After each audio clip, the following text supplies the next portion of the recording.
Hey there, it's AD Solo, and I'm here at KIT Texas 2018, joined with Julian Gorena, aka Deoxys. So, tell me, how's your day been so far? My day's been pretty good. Kind of upset because I lost to Krusty 3-0. It was pretty embarrassing, but I'm just glad it wasn't streamed. Other than that, though, I feel good. I feel good going in tomorrow. My first match is Druzad, who's a Flash player, so I feel pretty confident going into that. Okay, well, let's just rewind a little bit. So I first knew about you in MKX, which was when I started getting into the scene as well. So I believe that was also your first game. It was, yeah. So tell me a little bit about how you got into playing MKX at all and then going into it competitively. So I started getting into MKX because I used to play MK versus DC, and MKX was coming out in like 2 days, and my friend at school was telling me, hey, you should get Mortal Kombat X, like, I'm going to be really good at that game, and I think if we play, like, I'm going to beat you. And I was like, okay, I mean, I'll get the game and I'll try it out or whatever. And when I started playing it, when I was trying to learn the game, I looked up, like, a whole bunch of YouTube guides and stuff, and eventually I came across Sonic Fox, who was, like, dominating everyone at the time. And I really just tried to take after his gameplay. And at first, I didn't really take the game that seriously, but the more I played it and the more I watched high-level play, I just started to become so, like, I wanted to be like those players and play on the stage and play, you know, on stream and do really well. And one thing just led to another, and I went to more tournaments and started to do better and better each time. Sure, and your main was Katana as far as what I saw. So what was it about Katana that drew you to her? At first, I played Jackie, and I really liked her because I got beat really badly by Sonic Fox on the MKX online beta. So I started to use her, but whenever Katana got patched and she got buffed a lot, her forward 2 had like a ridiculous range, I started to play her a lot more. And I don't know, it was really hard for me to click with a character, but the more I played her and like the more experience I had, she was just the one that kind of clicked with me. And she was also really easy to play. Like with her float, it was really easy to bait anti-airs, and she had really good spacing. She just kind of had everything. Yeah, I mean, she had a pretty good kit overall, Yeah, so definitely not a bad choice. Yeah. Now, from what I remember, and I don't know if you recall this, but was your first tournament Texas Showdown? My first, yeah. Okay, I remember you actually talking about that in a Twitch chat, saying that this was going to be your first tournament, and when it happened, I don't know if you were aware of this or not, but there were a couple people in chat like, man, he brought like 20 people with him, or what's going on? So talk to me a little bit about what it's like having, you know, people there behind you and supporting you coming into your tournaments. All right. Well, my family is super supportive of me at any tournament that I go to. Any international tournament or tournament in the whole country, they try to be there as much as possible. And every time I lose, you know, my mom is always there to talk to me, and I think that's really helpful too, just to be able to like vent to someone. And overall, their support is literally the reason I'm able to, you know, keep competing and go to all these tournaments. So I'm just really thankful to be able to have that. I've heard of a lot of people who don't really have that same support, so it just makes me even more grateful to have that. Yeah, I've heard the same thing as well, because remind me, how old are you? I'm 18 right now. Okay, yeah, a lot of younger players out there, their parents, they just don't really understand what's going on, or they don't support it for whatever reason. Yeah. So did you ever at any point have that challenge where you kind of had to convince them, like, no, I could really go somewhere with this. This can become something big, or just right off the bat they were with it? I didn't really have to convince them in any way.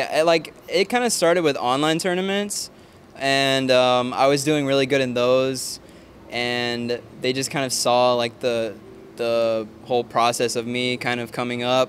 And since Texas Showdown was just a drive away, I didn't really have to convince them in any way, and they're always supportive of everything I do. So I think they would have let me regardless, you know, if that was something I wanted to do, they would have supported it. So I'm really thankful to have that, for sure. Yeah, I'm sure you're going to be appreciative. You know, as long as you're going, they're always going to be right there with you.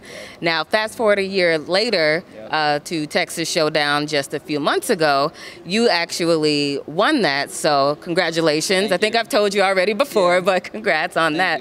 So tell me a little bit, going into that, did you have the expectation to win?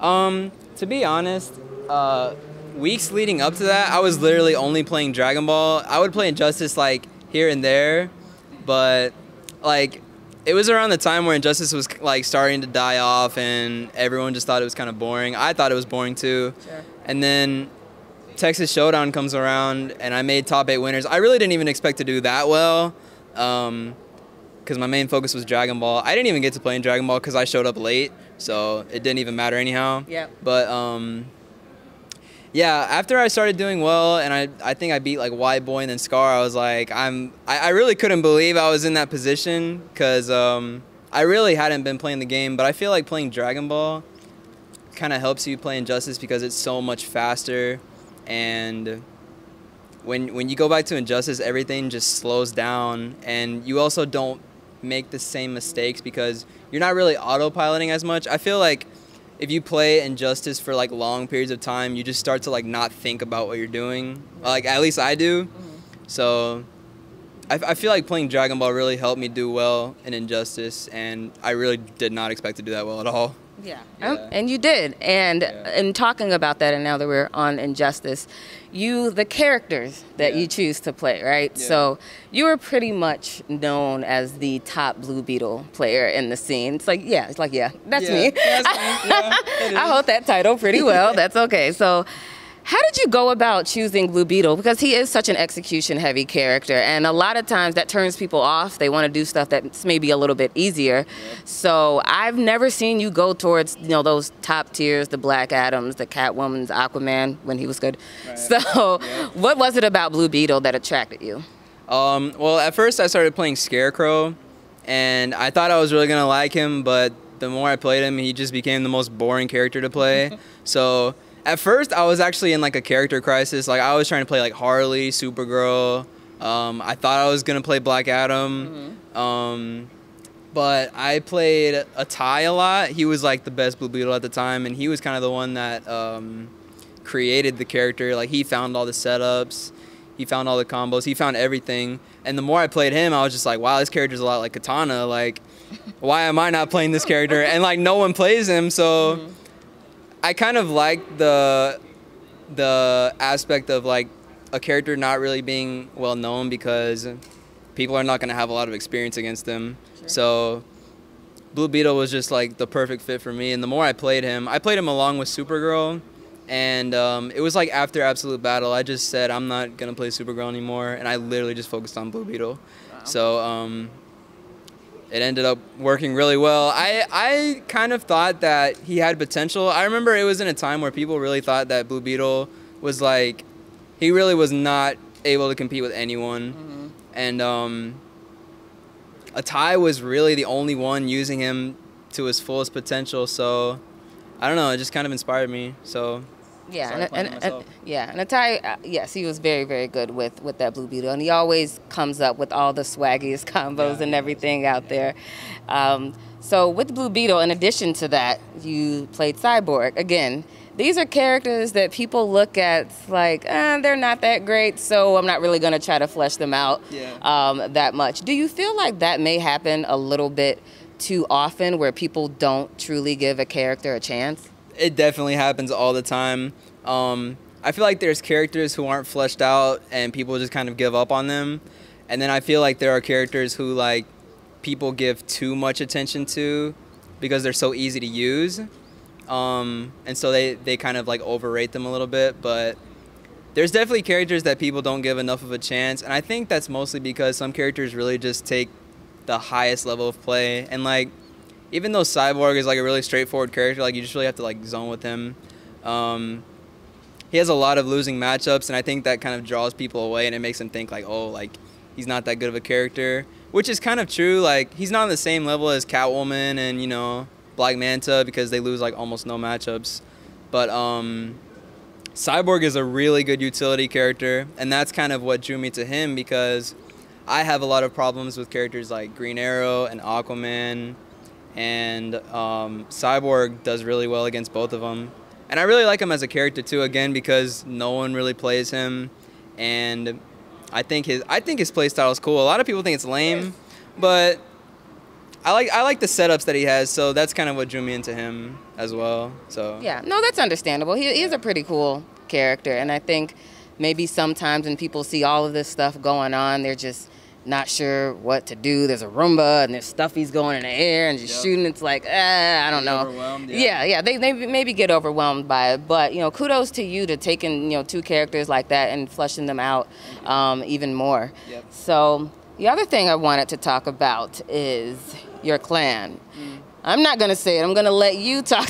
Say what the clan name is, how it got there. And I just want to know more about how did you all decide to come together and say, you know what, we're going to make this clan? Well, it started last year. I had kind of liked the idea of like being in a clan, but I wanted to make one where everyone in it was like really good and there was always someone to be able to play.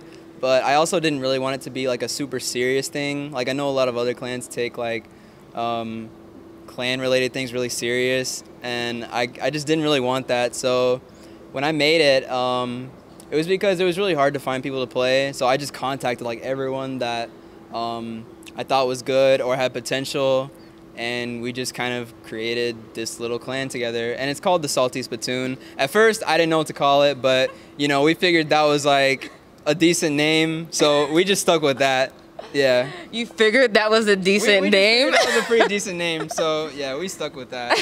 Yeah. I guess, it stuck, so, Yeah, and you guys have quite a few, notable people in there, so I think it's really cool that you're able to start a clan. And I know for people, anyone out there who is watching, the clans usually, they are good just for what he said, having that group of people that, if you want to practice or want to learn a matchup or anything like that, you just reach out to them. It's like, hey, let's run a set for a little bit. So that's really cool that you're able to do that.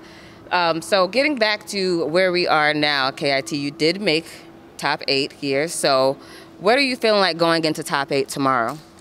I feel really good about going into top 8. I feel like this is mostly like a learning experience for Evo, but that's not to downplay like how important this event is to me. Even though it's kind of like a smaller event, I still, obviously want to win. But if anything, Evo's a week away, and it's teaching me what I need to work on leading up to that. So I feel really good. Yeah, well, of course, I'll be here checking you out. So best of luck to you. Anything else that you want to mention we didn't get to talk about? I don't think there's anything else I want to mention. No. Okay.